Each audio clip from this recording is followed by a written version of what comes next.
अस्सलाम वालेकुम जी। मैं हूं डॉक्टर हाफिज़ नुमान ज़हीर और आप मेरा यूट्यूब चैनल देख रहे हैं वेट स्टेट। आज मैं आपके साथ कैटल की एक डिज़ीज़ शेयर करूंगा जिसे फॉग फीवर कहते हैं और जैसा कि आपको नाम इंडिकेट कर रहा है, नाम से ज़ाहिर है कि ये बीमारी जो है आपको सर्दियों में देखने को मिलेगी गायों के अंदर। सबसे पहले बात करते हैं कि इसकी नाम की। तो फॉग फीवर इसको आमतौर पे कहते हैं, लेकिन अगर साइंटिफिकली देखें तो इसका नाम है acute bovine pulmonary emphysema and edema. तो एक्यूट बवाइन का मतलब है कि ये गायों की बीमारी है और ये आपको बहुत जल्द इसकी बीमारी की जो है वो अलामात देखने को मिल जाएंगी। और पल्मोनरी एम्फीसीमा एंड एडिमा का मतलब है कि इसके अंदर जो है वो रेस्पिरेटरी सिस्टम इन्फेक्ट होगा और रेस्पिरेटरी आपको साइन नज़र आएंगे। और उसके अंदर क्योंकि लंग्स या फेफड़ों के अंदर हवा भरती है और उधर उसमें पानी जमा हो जाता है, तो इसकी वजह से आपको सिर्फ और सिर्फ रेस्पिरेटरी साइन देखने को मिलेंगे, जैसे आपको नमूनिया में देखने को मिलते हैं। ये डिज़ीज़ जो है वो नॉन इन्फेक्शियस है। इसका मतलब है इसके अंदर किसी किस्म की बैक्टीरिया, वायरस या फंगस या फिर या पैरासिटिक इन्वॉल्वमेंट नहीं होती। और इसी वजह से इसके अंदर जो है आपको जानवर का टेम्परेचर तो नॉर्मल मिलेगा, लेकिन जानवर सवेर जो निमोनिया के साइन शो कर रहा होगा और उसको सांस लेने के अंदर काफ़ी ज़्यादा मुश्किलात पेश आ रही होंगी।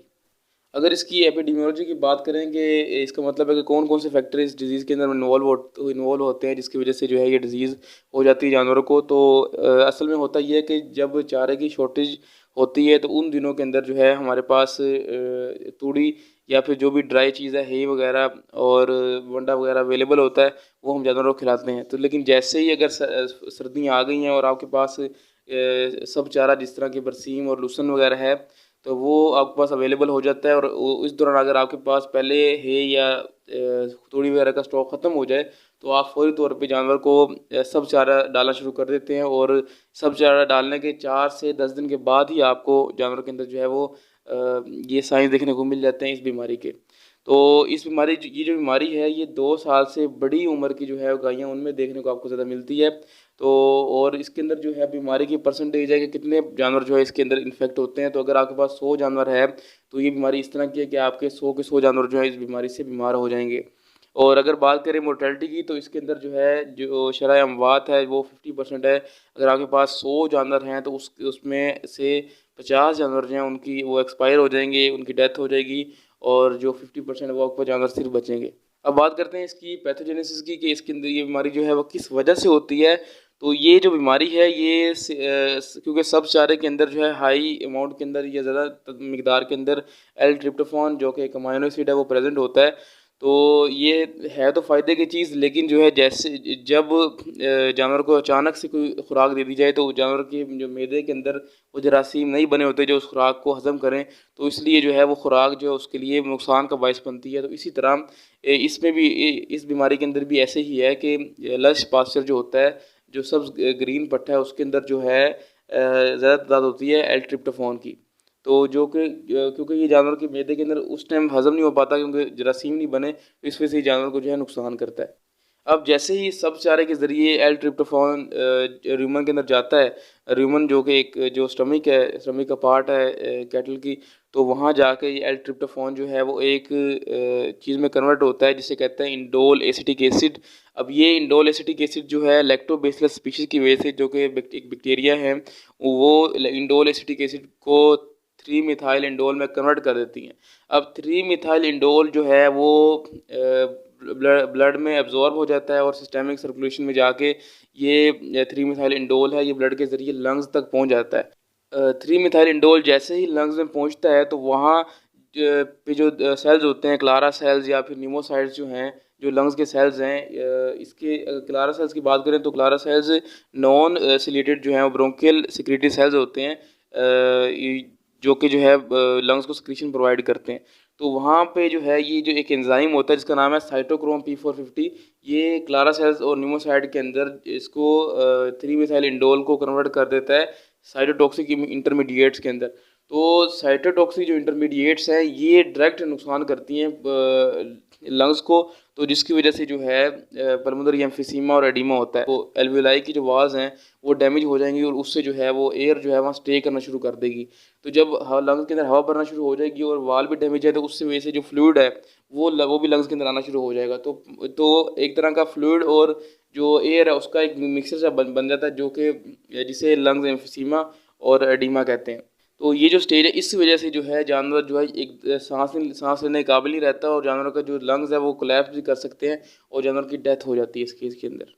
अब अगर इस डिज़ीज़ की जो है वो साइंस की बात करें कि इस डिज़ीज़ के अंदर कौन सी अलामत होती हैं, तो इस डिज़ीज़ के अंदर सिर्फ़ और सिर्फ आपको रेस्पिरेटरी जो है सिस्टम इन्वॉल्व मिलेगा और निमोनिया वाले साइंस मिलेंगे, जिसके अंदर जो है जानवर की नाक से पानी आ सकता है, जानवर के मुंह से पानी आ रहा है और जानवर जो है गर्दन लंबी करके मुश्किल से सांस ले रहा है, मुंह खोल के सांस ले रहा है। और जानवर की जो है अगर आप जानवर को सही अगर भगाने की कोशिश करते हैं, तेज़ चलाने की कोशिश करते हैं, तो जानवर की डेथ भी हो जाती है इससे।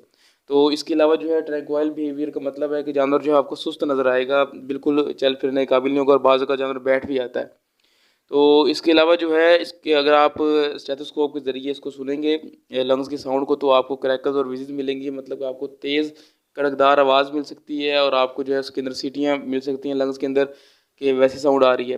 तो और एक इंटरेस्टिंग बात ये है कि इस डिज़ीज़ के अंदर जो है कफ नहीं होगी एनिमल को, तो अगर लंग्स में ज़्यादा फ्लूइड इकट्ठा हो जाए तो उस केस के अंदर कफ हो सकती है, ठीक है, लेकिन ज़्यादातर देखा ये गया कि इस केस के अंदर जो है वो कफ नहीं होगी। अब बात करते हैं इसकी ट्रीटमेंट के ऊपर। तो ट्रीटमेंट के अंदर जो आपने करना है वो ये है कि अगर आपको पास कोई ऐसे जानवर हैं जो जिनको जो है वो फॉग फीवर का इशू है, तो आपने इसको कम से कम जो ऊंचाई वाली जगह के ऊपर पास्चर है वहाँ जानवरों को नहीं लेके जाना।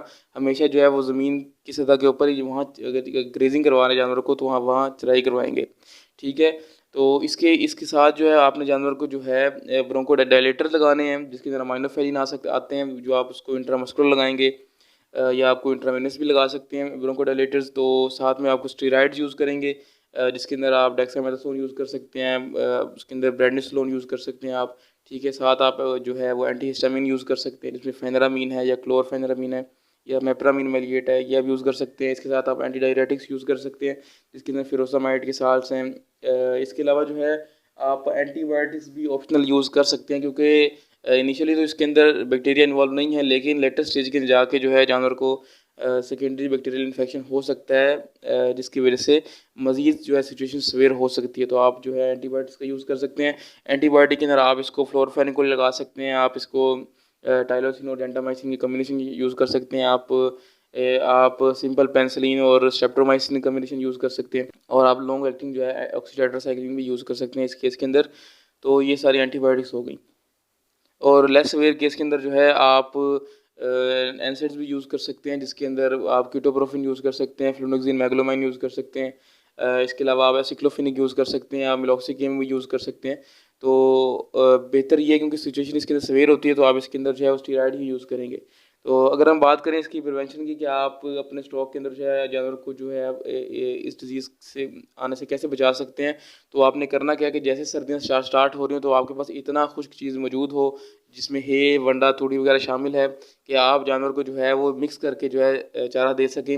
उसमें थोड़ा सा पोर्शन सब चारे का हो, इसके बाद थोड़ा ज़्यादा अमाउंट में आप खुश्क चीज़ दे सकते हैं। सब चीज़ें मिला के आप देंगे तो आहिस्ता से करके आप इसको शिफ्ट करेंगे जब जानवर को सब चारे के ऊपर, तो इस तरह जानवर को कोई डिज़ीज़ नहीं होगी। तो इसके अलावा अगर आपके पास डिज़ीज़ चल रही है तो आपने क्या करना है कि जो अगर आप ग्रेजिंग वगैरह करवाते हैं जानवरों की, चराई पे जानवर बेचते हैं, तो जो जो आपके जो जानवर है जिनकी उम्र 2 साल से कम है, आप उन एनिमल्स को जो है चराई भेज सकते हैं। इसके अलावा जो है आप उन जानवर को है वो कंसनट्रेट दे सकते हैं, खुश्क चीज़ें दे सकते हैं। इसके साथ जो अगर आप ग्रेजिंग करवाते हैं, चराई करवाते हैं 3 घंटे, तो आप जो है 1 घंटा चराई करवाएं, उससे भी जो है आपकी डिज़ीज़ कम होगी। इसके साथ जो है आप अगर, क्योंकि जो एल ट्रिप्टोफान है वो 3 मिथाइल में कन्वर्ट हो रहा है ह्यूमन के अंदर, आप इसको कन्वर्जन को रोक सकते हैं पॉलीइथर एंटीबायोटिक्स का यूज़ करके, जिसके अंदर जो है मोनेंसिन या सेलोसिड या सेलिनोमाइसिन वगैरह आती हैं। तो इसका आप यूज़ करके भी इस डिज़ीज़ को जो है वो कम से कम इसके डैमेज को कम से कम कर सकते हैं।